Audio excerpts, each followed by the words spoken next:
पूर्वज की जमीन है, संपत्ति है, तो अब आप जो है पुराना जो कानून है, आपको पता है कि पुराना कानून अब खत्म हो जाएगा, नया कानून आने वाला है। तो जो नियम है, यानी अगर आपकी पूर्वज की जमीन है, पूर्वज की जमीन जायदाद जो है वो आपके पास है, तो पुराना नियम तो अब खत्म हो जाएगा। नया नियम में नए उत्तराधिकारी होंगे। कौन उत्तराधिकारी होंगे, कौन दावा कर सकता है, किसका अधिकार होगा, नया कानून में क्या बदलाव होने वाला है, तो ये जानना समझना बेहद जरूरी है आपके लिए। यानी अगर आपका मामला अब कोर्ट में जाएगा तो क्या होने वाला है। ठीक है, अगर ऐसा करता है कोई भी, अगर व्यक्ति ऐसा करता है, आपकी संपत्ति को अगर अवैध तरीके से अगर वो कब्जा कर लेता है,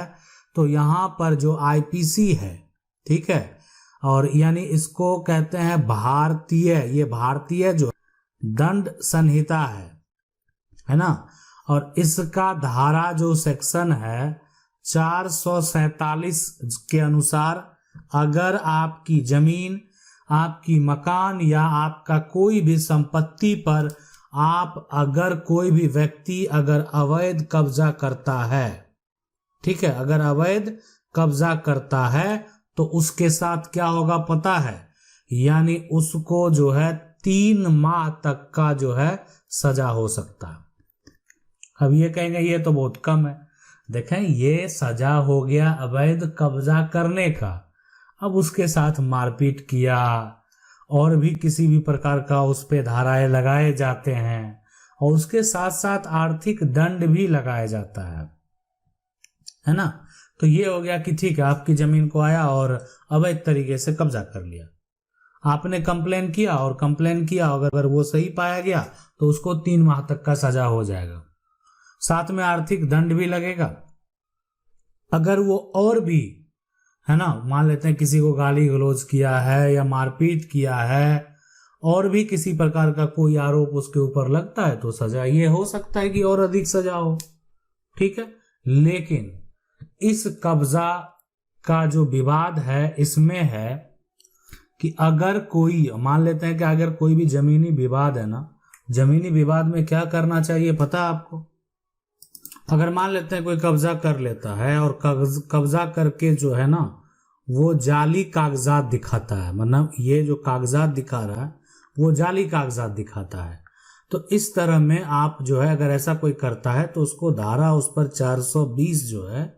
जो कि किसके लिए है, धोखाधड़ी के लिए है ना, और साथ में जो है और ये किसके लिए है, फर्जीवाड़े के लिए है। तो अगर धोखाधड़ी करता है, फर्जीवाड़ा करता है, तो उस पे 420 जो है धारा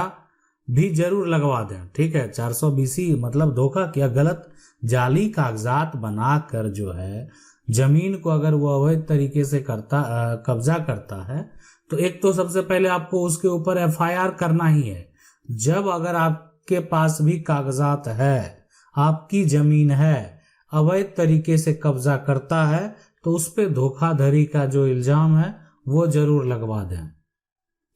अब कि कब्जे के आधार पर मालिकाना हक, ठीक है, यानी कब्जा अगर कोई कर लेता है, कोई कब्जा किया हुआ है, तो क्या वो जो है सच में वो मालिक बन जाता है,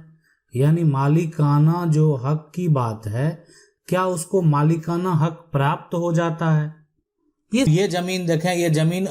इस पर खेती किया जा रहा है, और इस पर ये जमीन पर जो है वो कब्जा अगर बात करें तो ये अवैध है। अवैध कहने का मतलब वैसा व्यक्ति कब्जा किया हुआ है जिसके पास जमीन का जो है यहाँ पर कागजात जो है वो नहीं है। ठीक है, बहुत लोगों का जो है एक तरह से जमीन का जब सर्वेक्षण किया जाता है तो वहां पर भी बहुत के कागजात में, जो उसके पास ऑलरेडी पहले से जमीन है, वहां पर कागजात में मेंशन किया जाता है कि ये इस पर अवैध दखल है। ठीक है, अब जो एक तरह से निरीक्षण करने वाले हैं उनको नहीं पता चला कि ये जमीन मान लेते किसकी है उस समय, तो लेकिन जब कोई भी प्रूफ नहीं दिया कोई व्यक्ति, तो उसका जो दस्तावेज है उस दस्तावेज में इस प्लॉट के बारे में अवैध दखल जो है वो दर्ज कर दिया गया। अभी के समय में क्या है, देखें, मालिकाना हक अगर आपको प्राप्त करना जमीन का, तो यहाँ पर क्या है, कब्जाधारी का अधिकार है, ऐसा नहीं है कि अधिकार नहीं है। मान लेते हैं कि हमारे जो कानून में साफ साफ ऐसा कहा गया है कि कोई व्यक्ति अगर 12 साल बाद एक तरह से जमीन 12 साल तक अगर आपकी जमीन का उपयोग कर रहा और आपने क्या किया, कुछ नहीं किया, क्यों नहीं किया, इसका मतलब है आपके पूर्वज जो है, आप पर आरोप तो लगाए जा सकते हैं कि आपके पूर्वज जो जमीन है वो बेच दिए उनके यहाँ और उनको दे नहीं रहे। आप अगर कोई किसी के पास जमीन 12 साल तक छोड़ देते हैं, उस समय आपको कोई तकलीफ नहीं होती, कोई दिक्कत नहीं होती, आपके पूर्वज आपके परिवार को कोई समस्या उत्पन्न नहीं हुआ, और आज जो है आप आकर दावा कर रहे हैं कि वो जमीन आपकी है, तो सवाल आपका जो है एक तरह से आपसे भी पूछा जाएगा। ये सवाल आपके लिए भी हो सकता है कि आप 12 साल तक जो है आपने कुछ नहीं किया, और अब जो है 12 साल बाद, यानी 12 साल जब बीत गया, 20 साल जब बीत गया, तब आके आप जो है ये दावा कर रहे हैं कि जमीन आपकी है। इस पर अवैध दखल है, कब्जा किया हुआ जमीन को। देखिए, वो जमीन आपको मिलेगी, ये बात भी सत्य है, लेकिन आपको ये जवाब देना पड़ सकता है कि आपने कोई भी कार्रवाई क्यों नहीं की। आप पर यह भी कब्जाधारी करने वाले आरोप लगा सकते हैं कि आपने जमीन, आपके पूर्वज ने, है ना, बेच दी थी, और आपने जो है एक तरह से पैसा, एक तरह से आपके पूर्वज ने पैसा लिया, लेकिन आप जमीन की रजिस्ट्री नहीं कर रहे हैं। आप पर आरोप लगाए जा सकते हैं। साफ साफ कहें कि जो एक तरह से मालिकाना हक अगर आपको प्राप्त करना है तो आपको किन किन स्टेप से गुजरना होगा, ये आप जो है समझ लें। सबसे पहली बात जो है कि आपके पास तो जमीन का कागजात है नहीं, तो आप जो जमीन के मालिक हैं उसी के कागजात के आधार पर अवैध जो है एक तरह से, है ना, अवैध दखल के हिसाब से, है ना, या जो है यहाँ पर प्रतिकूल कब्जा के हिसाब से आप क्या करेंगे, केस फाइल करेंगे। ये काम आप करेंगे, ठीक है। एक यानी अवैध दखल यानी प्रतिकूल कब्जा के हिसाब से क्या करेंगे, आप केस फाइल करेंगे। दूसरा जो यहां पर आपको करना है वो ये करना है कि आपका जो केस फाइल होगा, आप ये दावा करेंगे कि आपको वो जो उनके पूर्वज हैं उन्होंने एक तरह से आपको जो संपत्ति है वो एक तरह से दान में दे दिया, या एक तरह से आप उनके यहाँ कोई कार्य कर रहे थे, आप उनका एक तरह से, घर में बहुत लोग होते हैं ना कि घर में उनका नौकर बन के कार्य कर रहे थे, उनका घर देख रहे थे, घर की जो एक तरह से कारोबार है वो देख रहे थे, बाद में वो जमीन उनको खाने पीने के लिए दे दिया गया, तो इस तरह, लेकिन जमीन की रजिस्ट्री नहीं हुई। तो बहुत तरह का जो दावा किया जा सकता है,